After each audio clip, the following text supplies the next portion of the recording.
আমরা দেখতে চাই আজকে আমাদের সামনে যারা দাঁড়িয়ে রয়েছে তারা আজকে থেকে 20 বছর পরে সংসদের এক একজন এমপি হবে, মন্ত্রী হবে, এমনকি এই নারায়ণগঞ্জ থেকে প্রধানমন্ত্রী হবে।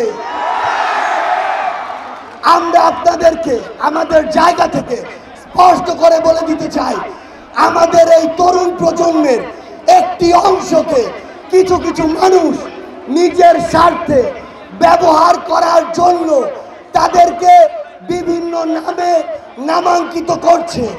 যেমন একটি নাম হচ্ছে কিশোর গ্যাং।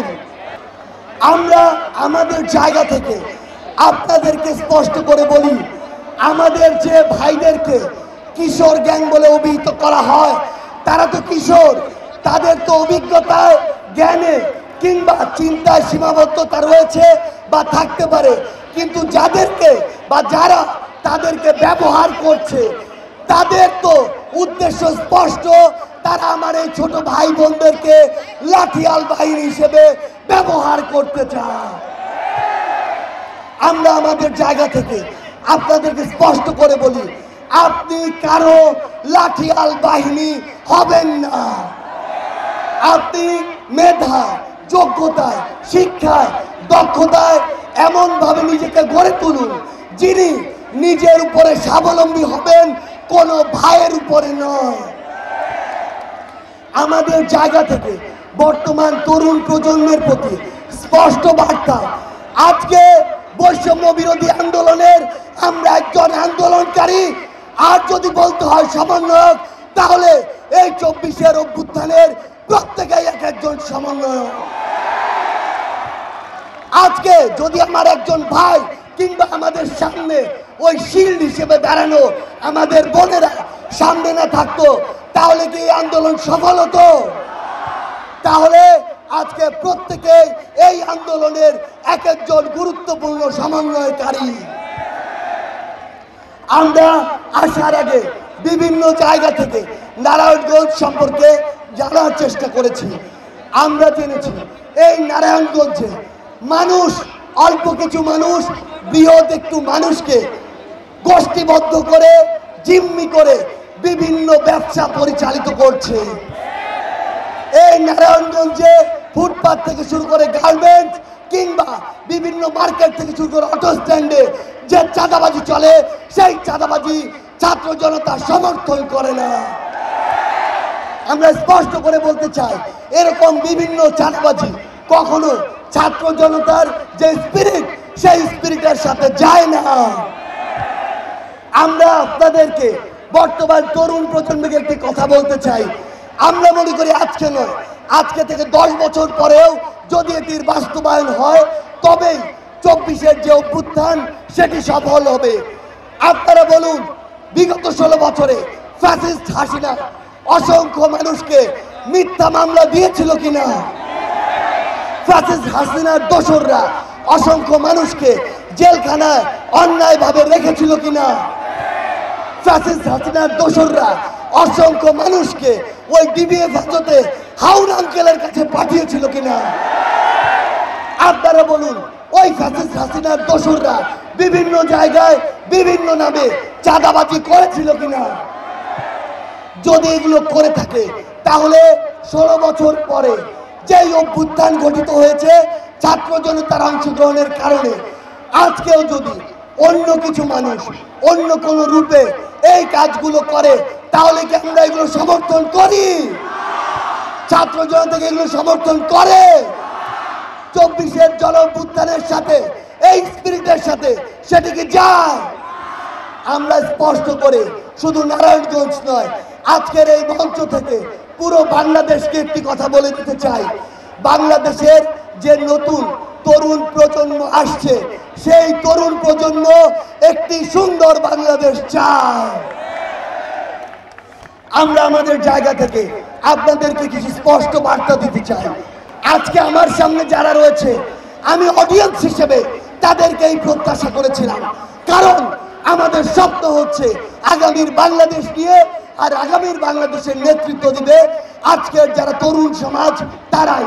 সেই জায়গা থেকে তরুণ সমাজকে স্পষ্ট করে একটি কথা বলতে চাই, আমরা যখন সময়ের প্রয়োজন হবে তখন রাজপথে নামব, যখন সময়ের প্রয়োজন হবে আমরা রাজপথে স্লোগান দিব, যখন সময়ের প্রয়োজন হবে মা বাবাকে বলে জীবন বাজি রেখে রাস্তায় নেমে পড়ব, যখন প্রয়োজন হবে ফ্যাসিস্ট শেখ হাসিনার মতো যে কোনো ফ্যাসিস্টের রাজপথ থেকে দেশ ছাড়া করব, আবার যখন প্রয়োজন হবে তখনই এই 24-এর মতো আরো গণ অভ্যুত্থান ঘটাবো। কিন্তু আরেকটি জিনিস মনে রাখতে হবে, এই তরুণ সমাজকে যোগ্য হয়ে যদি গড়ে উঠতে হয় তাহলে সবার আগে যে জিনিসটি প্রয়োজন সেটি হচ্ছে এই তরুণ সমাজকে সুশিক্ষায় স্বশিক্ষায় মেধাবী দক্ষ তরুণ সমাজ হিসেবে গড়ে তোলা। আমরা আমাদের জায়গা থেকে বিশ্বাস করি আমরা যখন ছাত্র তখন আমাদের অসংখ্য কাজ থাকতে পারে, কিন্তু আমাদের প্রধান কাজ হচ্ছে পড়াশোনা করা। আমাদের অসংখ্য নয়, একজন প্রিয় মানুষকে সময় দেওয়ার মতো সময় থাকতে পারে, কিন্তু আমাদের ছাত্র অবস্থায় সময় দেওয়ার মতো প্রথম ও প্রধান যে কাজ হবে সেটি হচ্ছে পড়াশোনা করা। একটি জিনিস শুনতে খারাপ লাগলেও এটিই সত্য, আপনি কতটুকু আপনার ভিতরে আলো রয়েছে, আপনার ইন্টেলেকচুয়াল ক্যাপাবিলিটি কতটা স্ট্রং, আপনার ভিতরের যে অন্তর্নিহিত দক্ষতা ও যোগ্যতা সেটি কতটি মজবুত, সেটি বোঝার জন্য আপনার সাথে 5 মিনিট কথা বলাই যথেষ্ট।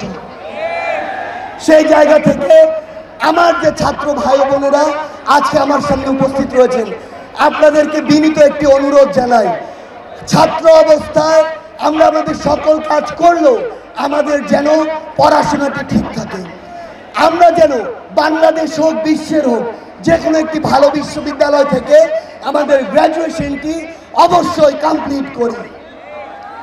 আপনাদেরকে আমি অনুরোধ করব, যখন ক্লাস চলবে তখন ক্লাসে যাবেন, যখন খেলার মাঠে আসার সময় হবে তখন খেলার মাঠে থাকবেন, যখন রুমে থাকার সময় হবে তখন রুমে থাকবেন, কিন্তু একটি জিনিস মনে রাখবেন, আপনার সময়ের আপনার মূল্যবান যে যোগ্যতা এবং দক্ষতা সেটির যদি কেউ অপব্যবহার করে তাহলে কখনোই তার উদ্দেশ্য ভালো ছিল না, ভালো থাকতে পারে না।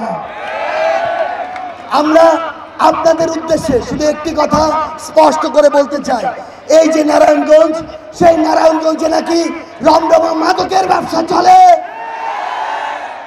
যারা যেই সিন্ডিকেট যেই মানুষগুলো আমার এই তরুণ প্রজন্মকে মাদক দিয়ে সুপথ থেকে বিপথে নিতে চায় তাদের পক্ষে কখনো ছাত্র জনতা দাঁড়াতে পারে না। আমরা আপনাদেরকে স্পষ্ট করে বলে দিতে চাই, আমার যে ভাইদের উপরে আমার যে বোনদের উপরে যারা হামলা করেছে, হোক পুলিশ হোক ছাত্রলীগ যুবলীগ কিংবা হাসিনার দোসর, তাদের বিচার দেখা না পর্যন্ত আমাদের শান্তি হবে না।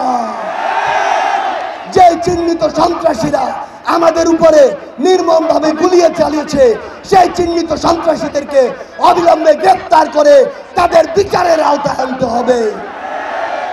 আমরা নারায়ণগঞ্জবাসীকে একটি জিনিস বলে দিতে চাই, যখন কেউ ওই সিলেটের নাম জানতো না কিংবা রংপুর রাজশাহী খুলনা এসবের নামও জানতো না, তখন ঐতিহ্যবাহী একটি শহর ছিল এই নারায়ণগঞ্জ, যাকে বলা হতো প্রাচ্যের ডান্ডি। সেই নারায়ণগঞ্জের গর্বিত সন্তান হচ্ছেন আপনারা। সেই জায়গা থেকে আপনাদের উপরে এই দায়িত্বটুকু বর্তায়, কিভাবে ভালো দিকগুলোতে আপনারা বাংলাদেশের শ্রেষ্ঠ একটি জেলা হয়ে উঠবেন, কিভাবে বাংলাদেশের প্রত্যেকটি জায়গায় আপনাদের প্রতিনিধিত্ব থাকবে।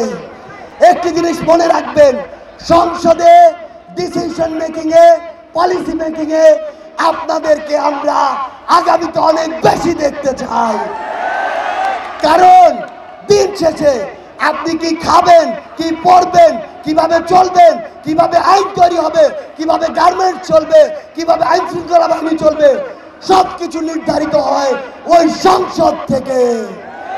আমি আপনাদেরকে একটি জিনিস বলে দিতে চাই, বাবা মাদেরকে আজকের পর থেকে বলবেন, আমি শুধু ডাক্তার ইঞ্জিনিয়ার হওয়ার স্বপ্ন আজকে থেকে দেখব না। আমি একজন সুশিক্ষায় শিক্ষিত, ভালো, দক্ষ, সৎ, ন্যায় বিচারক, রাজনীতিবিদ হয়ে ওঠারও স্বপ্ন দেখতে চাই।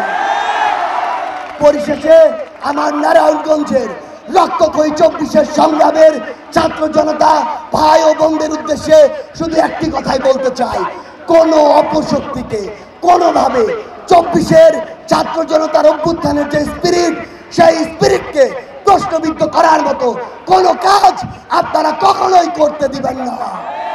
আমি বিশ্বাস করি 24-এর অভ্যুত্থানের যে স্পিরিট, এই স্পিরিটকে সামনে রেখে নতুন একটি পলিটিক্যাল ডিমান্ড নিয়ে আগামীর বাংলাদেশ যেখানে যাবে, সেই বাংলাদেশের নেতৃত্বের প্রথম সারিতে থাকবে নারায়ণগঞ্জের এই রক্তক্ষয়ী সংগ্রামের ছাত্র জনতা।